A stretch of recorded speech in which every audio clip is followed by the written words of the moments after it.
আছো? হ্যাঁ, তোমার নাম কি? শেজাদ খান।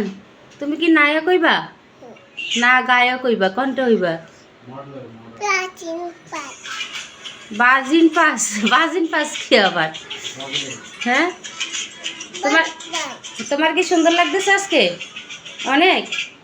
তো দর্শকেরা বলো গাইস আমাকে সবাই সাবস্ক্রাইব করেন। তো এদিকে তাকাও, সাবস্ক্রাইব করেন,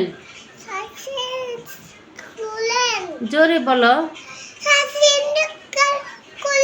সাবস্ক্রাইব করেন। আমি শেজাদ খান আপনাকে আপনাদেরকে আপনাদেরকে রিকোয়েস্ট করতেছি আমার চ্যানেলটা সাবস্ক্রাইব করেন। আমি ছোট মানুষ, আপনাদেরকে বলছি তো আপনারা সবাই ভালো থাকেন। আল্লাহ হাফেজ।